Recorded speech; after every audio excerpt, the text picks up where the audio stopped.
Hello and thank you for joining us on Football Planet, a show dedicated to African and world football news here on Africanews. Coming up, US President Donald Trump threatens countries that will vote against North America's bid to host the 2026 World Cup. But what does Morocco make of this? We'll bring you reactions. It's a return of the African Cups. The group phase of the Champions League and CAF Cup begins this weekend. We'll bring you all the details.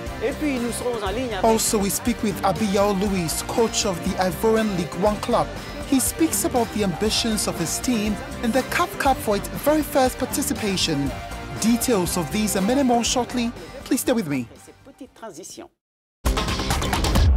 Hello again. We begin the program with a threat by Donald Trump over the 2026 World Cup and FIFA's swift response, recalling the principles that guide the process. But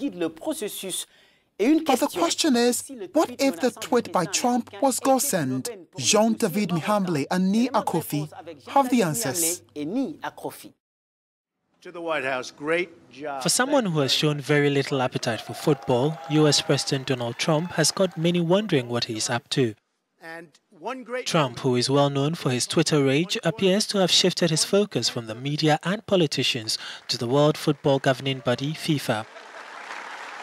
In an unusual tweet, the US leader issued a veiled threat to withdraw political support for nations that do not support the joint bid by the US, Canada and Mexico to host the 2026 World Cup. According to FIFA regulations, political repercussions and interference are illegal as national football associations are expected to be independent of political activities. Trump's comment comes ahead of the FIFA Congress vote in June, where the 211 football federations will vote for their favored bid to host the 2026 tournament. Although Trump may have issued out the veiled threat with good intentions, chances are it may affect his country's joint bid and rather give a boost to Morocco's bid. The North American bid to host the 2026 World Cup is already facing a blow leading to FIFA's decision on June the 13th in Moscow. With less than 2 months, the Russians are feverishly preparing for the event. Narcisse Ndubi and Michael Odor take us on a journey to discover the Samara Stadium, one of the venues for the 2018 World Cup.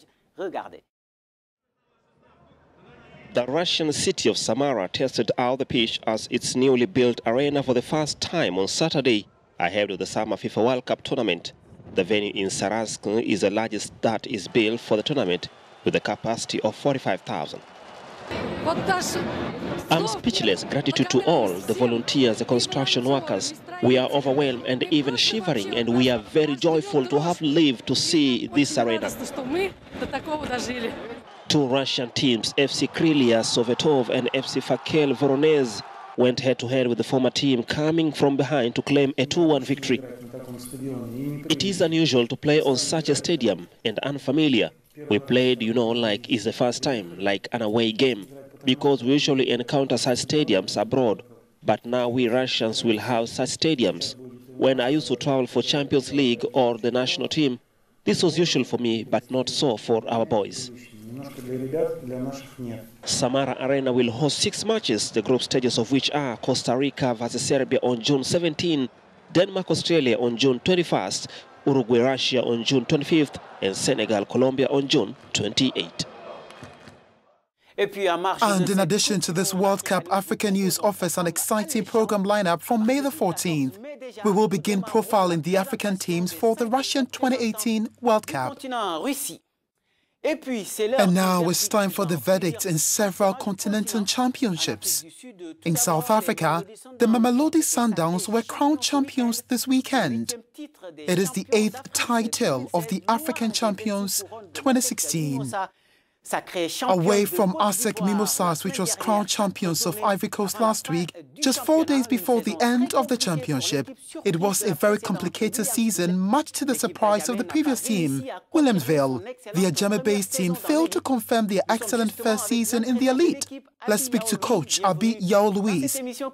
Welcome to the program, Coach. As I said earlier, this year has been a complicated one in the championship. Do you think that the bar was set too high for your team?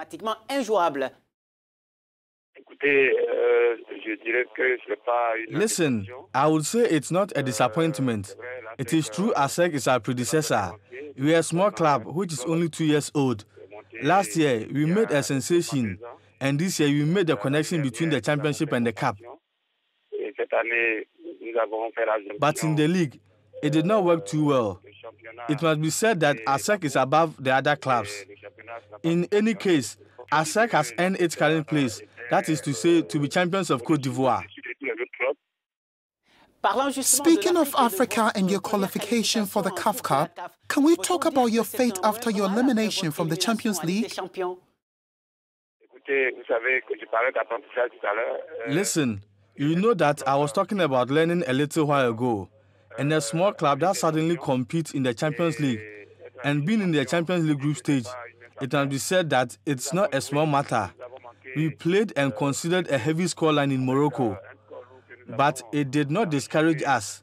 But on the contrary, we learned a lot after that game. In the second game, we came back. We thought about it. We realized our mistakes because it was a learning process. And finally, what are your objectives in this CAF Cup?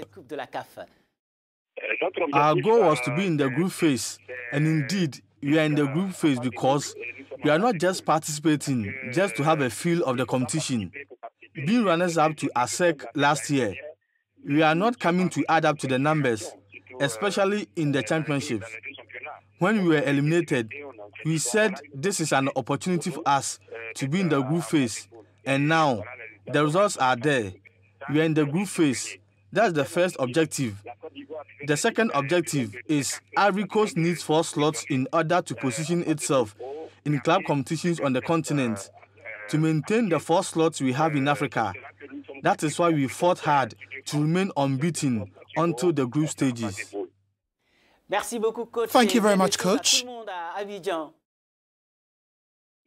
You are welcome. Thank you. That was Abi Yao Louise, Williamsville coach, who is competing in the CAF Cup for the first time. The Ivorians will play their first game of the group stage next Sunday against Cara Brazzaville. Here's a complete program of the first day of the CAF Cup.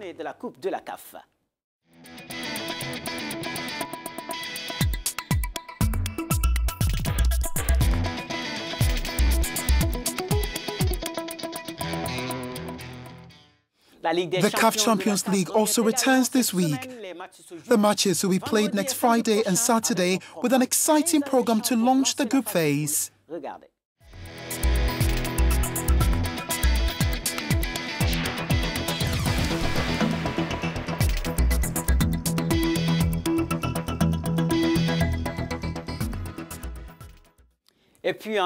And it is the semi-finals of the Champions League and the Europa League in Europe. In the Champions League, Bayern Munich travelled to Real Madrid on Tuesday, while Roma hosts Mohamed Salah in Sadio Mane's Liverpool. In the Europa League, Red Bull Salzburg and Atletico Madrid host Olympique de Marseille and Arsenal respectively for a place in the final. Back on the continent to Togolese football, the West African nation has begun a search for young players for the future. A national hunt for these footballers is being led by national coach Claude Leroy. Serge Mankou Nkombo and Ignatius Anor have the details. In Togo, football is part of the future. The West African nation wants to nurture its next generation of footballers, and that's why a national talent hunt has begun. The initiative aims to provide the country with a crop of the best young footballers capable of playing high-level football. We'll have about 9,000 kids on the list whose ages we will know. It will no longer be possible to cheat on age. It is to lay the foundations of Togolese football for tomorrow. You imagine that these players will be retired when they are operational, and therefore I am not doing this for myself. Girls born between the year 2000 and 2003 and boys born between the year 2002 and 2005 were all subjected to physical, technical and tactical challenges. This gives us the opportunity to be seen. There's a national team coach here. Well, we'll see what happens. Togolese President Faure Gnassingbé is appreciative of this initiative. Very nice game. I was very impressed with the quality of the game. It's a very good initiative to pursue. Organizers say the need to train budding talent to play competitively on the world stage has informed its resolve to embark on the initiative. Indeed, a good training produces good footballers, and we cannot end the program without talking about Henri Michel's death last week. The French footballer and coach left behind fond memories. Here's a testimony from former Ivorian international striker Bonaventure Carlo, who tells us about two of his most memorable moments with the man who led Côte d'Ivoire to its first World Cup. My first memory of Henri Michel was when we lost to Cameroon in a World Cup qualifier. We were all down because we were almost eliminated, and he was one of the few in the dressing room to give us words of encouragement, to cheer us up, and he told us all was not lost. My second memory is still a World Cup qualifier against Libya, where we played a goalless drawn game. And the next day, I played in the final of the French Cup with Auxerre, and I scored a goal. That day, the Ivorian public were very critical of me, saying that I had to do more for the national team. And then again, Michel called me, which really cheered me up. And he always supported me. He was an aesthetist. He loved the beautiful game. He was the epitome of the beautiful game. Wherever he went, he always tried to instill this philosophy. For me, it's the best tribute we can give him.